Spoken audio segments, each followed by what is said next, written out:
foreign central banks can go to the Fed and say, here's assets, give me full price for them, give me dollars so that I can bail out my own banking system.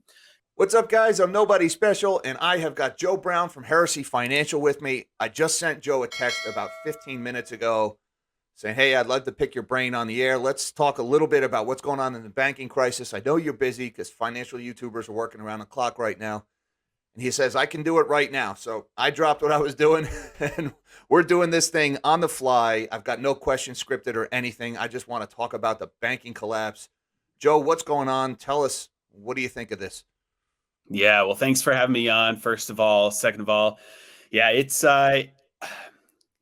always a bittersweet type of moment when things start to fall apart, because on one hand, it's like, number one, there's so many of us who have been talking about, hey, something's going to break soon. It's inevitable. So there's that bit of vindication that you feel like, finally, I'm being proven right here. Things are happening the way that I thought they would. But on the other hand, it's like, that also means that somebody's having a really bad day.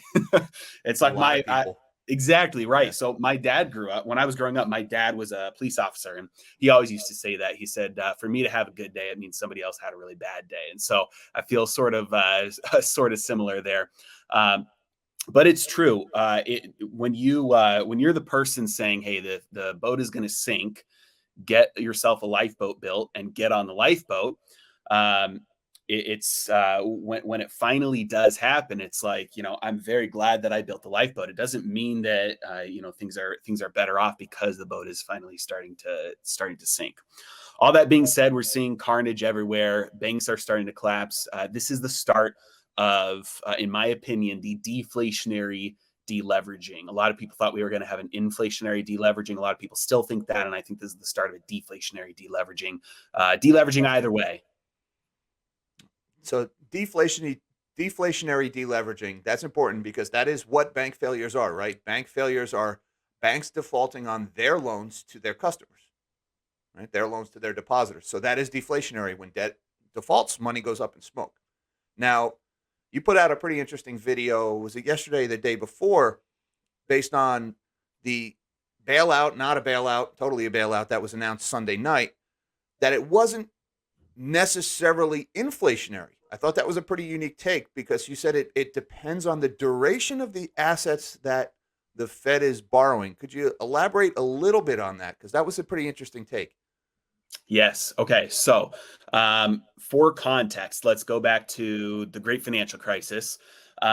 When the money was created out of thin air to bail out the banking system, many people, especially on in the camp of Austrian economics, were saying, hey, this is going to cause a ton of inflation, maybe even hyperinflation. The dollar is going to fail as a result of this. And when you go back and you look at the charts of, let's say, the money supply, CPI, there was never a spike. You never saw the money supply shoot up. You never saw CPI take off. Very different than what happened in 2020, 2021, 2022, and now. And the post-mortem analysis of why that was an incorrect assumption that would cause inflation was because of the difference between base money and broad money. And broad money is like what you and I use. It's like the dollars that are in circulation being used for purchasing stuff. And what banks have, let's say their reserves, that is going to be base money. And that is what is used to create the money in circulation as a multiplier effect. And so when the banks got bailed out, when the banking system got bailed out, basically what happened was they said, we have this many assets, $100 worth of assets. And that gives us the ability to create $1,000 worth of money in circulation. They woke up one day and realized we don't have $100 worth of assets because we're trying to sell those assets right now and we can only get $10 for them. And so at that point, they realized, oh, we're going to go under. So this $1,000 that's in circulation suddenly will become $0 in circulation, because money is never in circulation. That's more of a descriptive way to understand what's happening. But in reality, there's no such thing as money in circulation. It's either in your bank account or somebody else's bank account. It's not ever, it's not actually moving around. It's not flying around in some ether. It's in somebody's bank account. And so if that bank that thought it had $100 in reserves ends up having $10 in reserves, goes under, the $1,000 in circulation, which is just in somebody's bank account, evaporates. It's no longer there. The bank goes down. That money no longer exists. And so you can't go to the bank to get that money out.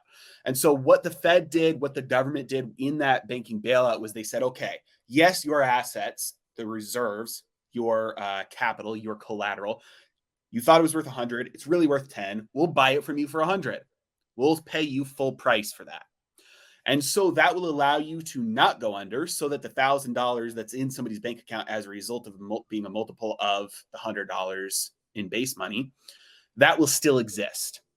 And so the bank said, fine, yeah, take this. We'll get, the money from you. We'll be able to offload these assets that are worth $10 to you for $100. We'll be recapitalized, and we get to retain, the multiplier effect of 1,000 on top of that. So the bailout that happened for the financial crisis was a recapitalization of the banks so that the money supply and circulation didn't collapse. So certainly you could say that there was inflation as opposed to what would have happened otherwise. There would have been massive deflation, deflationary death spiral. Money would have evaporated. Prices of everything would have completely collapsed. So prices were higher than they would have otherwise been. But prices weren't significantly higher compared to what they were prior, because the money supply the circulatory money supply, what was the broad money in people's checking accounts, didn't massively increase compared to what was prior. It was only higher than what would have been if things would have been allowed to collapse.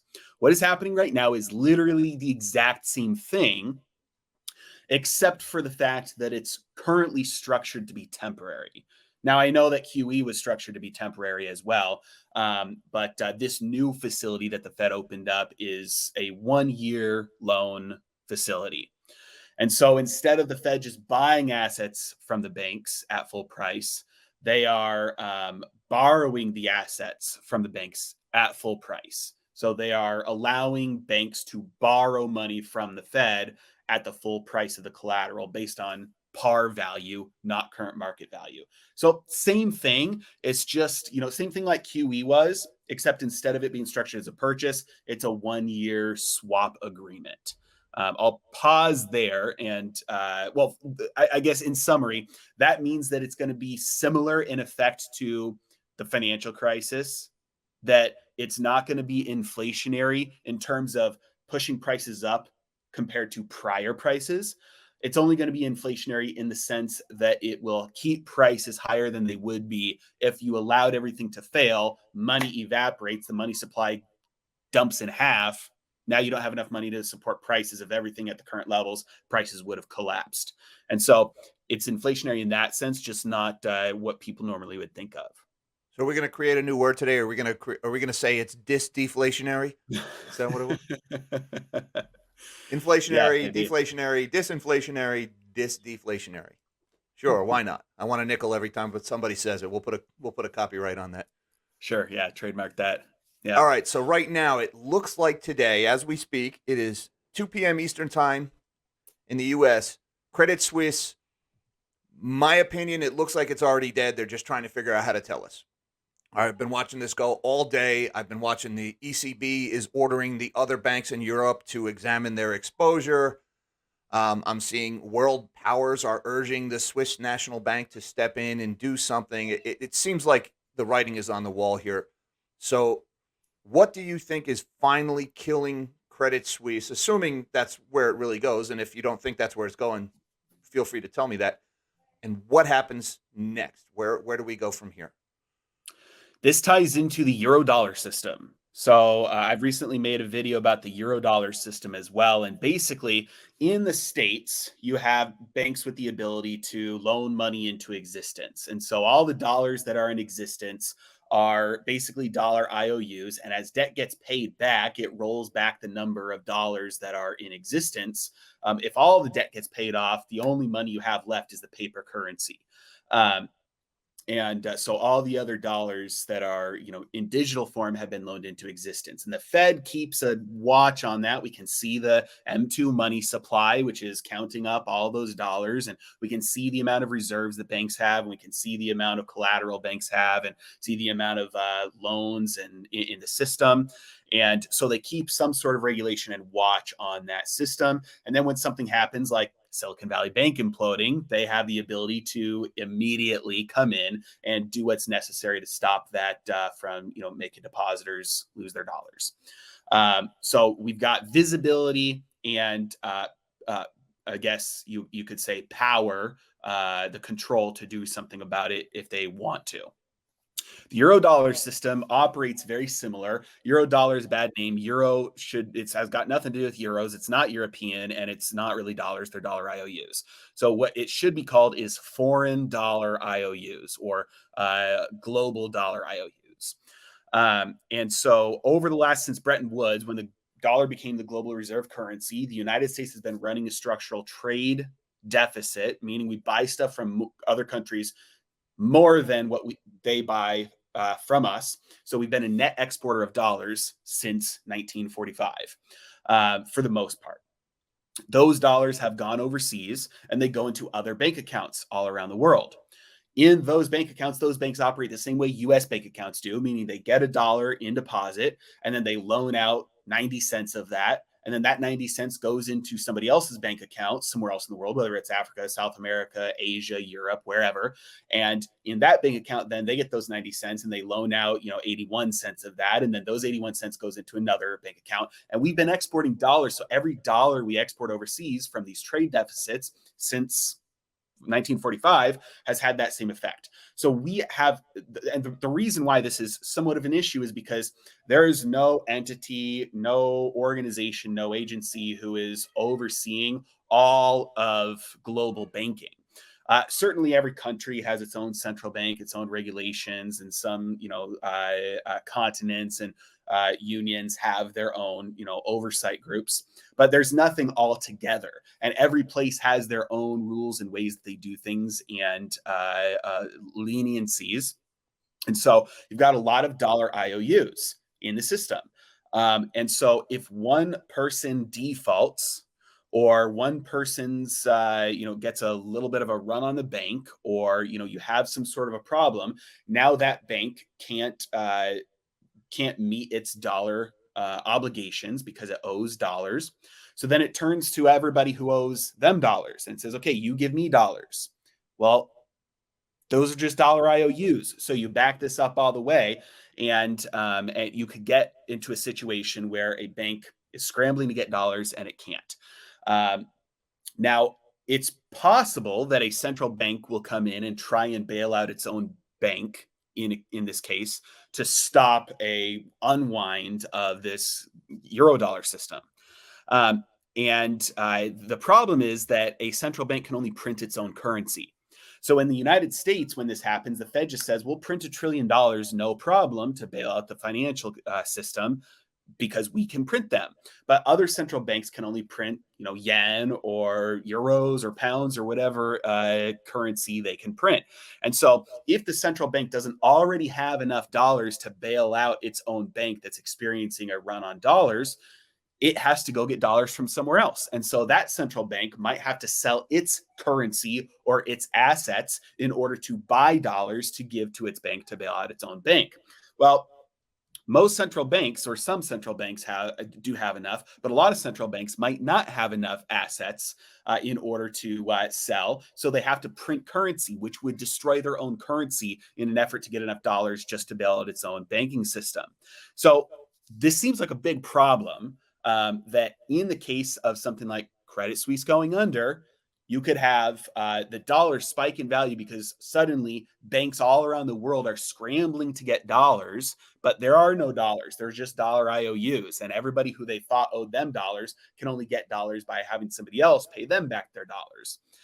And so you might have the central bank, the Swiss central bank, not be able to raise enough dollars to bail out even Credit Suisse. And so then you ask, okay, well, what is the solution? And it looks like there might have been some foresight here. So over the last couple of years, the Fed has established facilities that allows it to get dollars to foreign central banks very easily, should they need to. Last year, I can't remember the exact date, there was a problem, and the Swiss central bank used its swap lines to get a massive number of dollars from the Fed.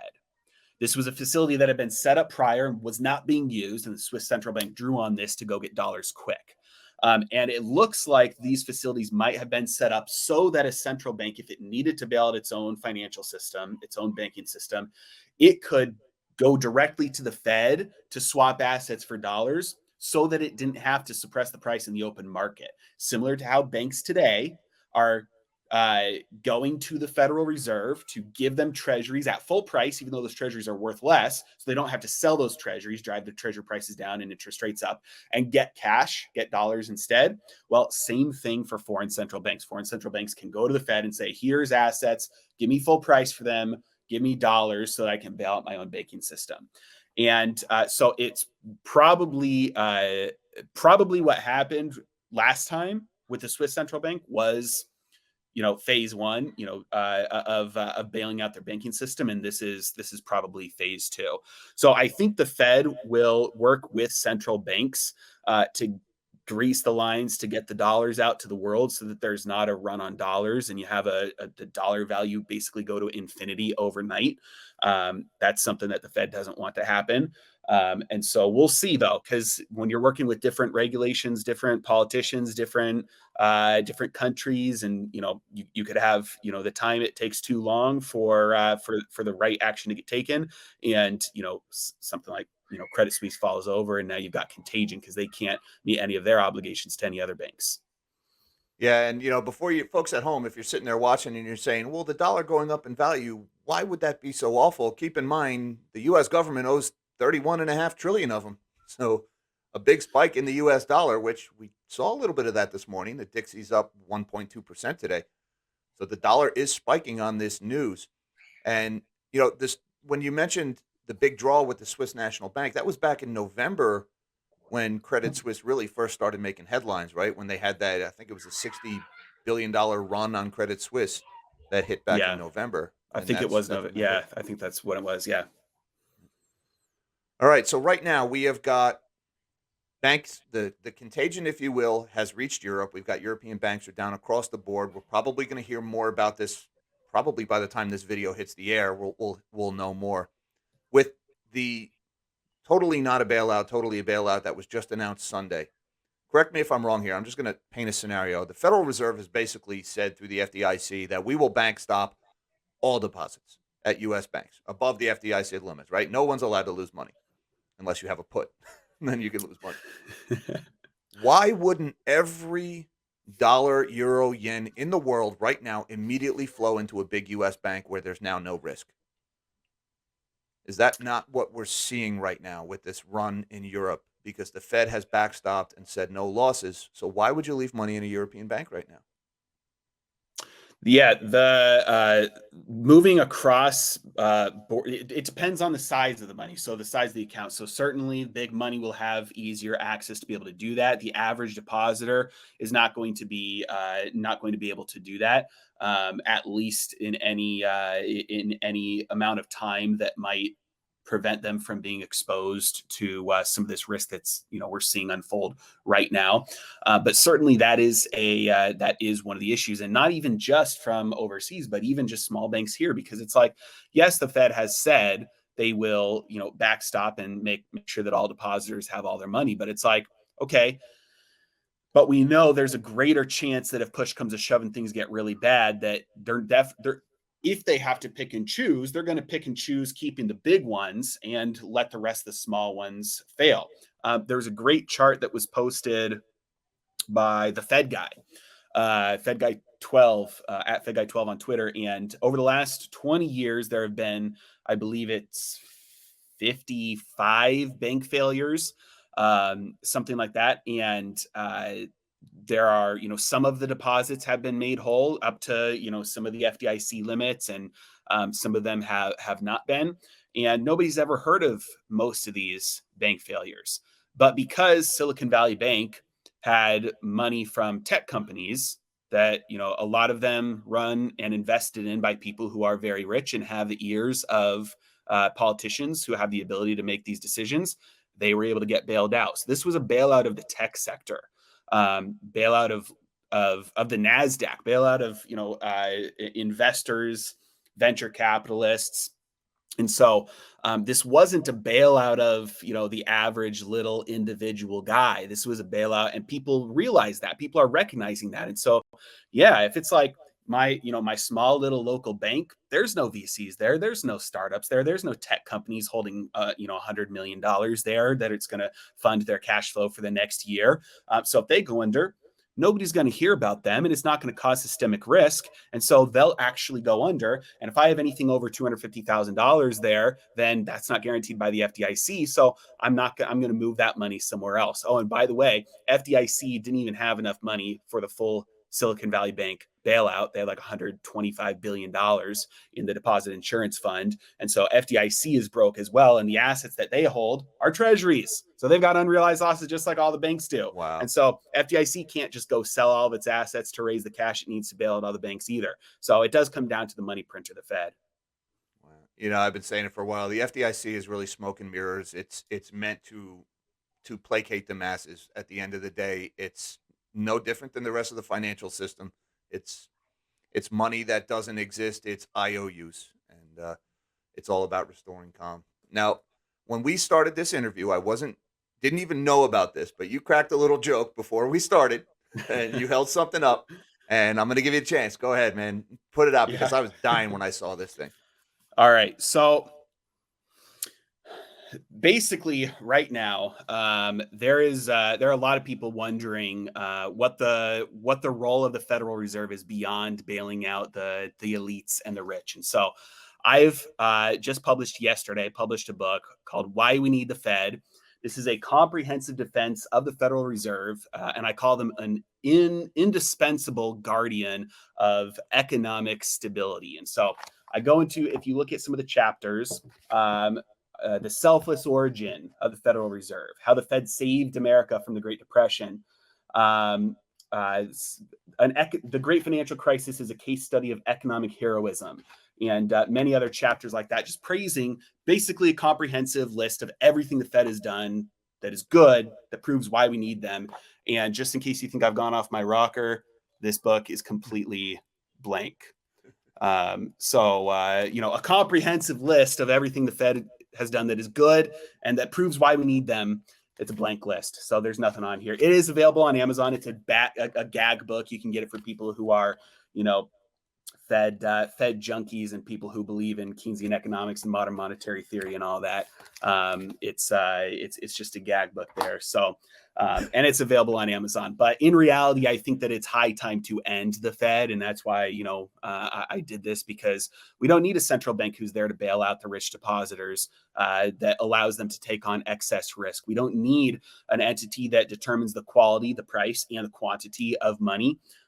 We need the free market to do that. And when savings gets too large, then interest rates naturally go down, and it stimulates spending and borrowing. And when that draws down the savings pool, then that will naturally push interest rates back up, because there's less savings to draw on for borrowing and investing, and incentivizes people to save again. And so the free market already has natural built-in stabilizers for the money supply that would send accurate signals about growth or risk to the economy, instead of an entity designed to send lies to economic actors about those things. And so that only causes financial instability over time. I remember when we met in Denver, when we got together back in, it was January of last year, when we all got together. I remember you telling me you wished you were funny. I remember that conversation. You had me cracking up before when you held that book up about all the reasons about why we need the Fed, and then you started flashing the pages and it was blank. And I love a good gag gift. So, I mean, guys, we got Father's Day coming up, and it's a little early to be thinking about Christmas, but if you got that that guy, maybe he's pretty wealthy and he's on your Christmas list and you don't know what to get him. That was hilarious, and that's good for a laugh. And there's nothing like a good gag gift. So I'm going to put a link to that down in the description. I don't know if it's going to be an affiliate link or not. I'll certainly use the affiliate link if I can. I don't know if it's eligible for Amazon affiliates because you just said you published it just yesterday, right? Yeah, it should be Yep. available on there. So, So hopefully I'll you put get it 10 up cents or there. so. Whether affiliate or not, let's assume it's an affiliate link because I always disclose when I use that. But I'm putting it up there whether it is or not because that cracked me up when I saw that. So check that one out. And Joe, Thank you. thank you very much. I know this is a very busy time for you because I have pure caffeine coursing through my veins right now. I haven't rested since Thursday, so I appreciate you, on a dime, dropping what you're doing and coming to talk to us. That is Heresy Financial, folks. I'm going to put a link down below, both to his book and to his channel. And my power's flickering, so I'm going to take the win while I can. It's real windy out here, so we're we're going to call it there. Thanks a lot, Joe, for taking the time to talk to us. And until next time, Anytime. everybody live small and dream big.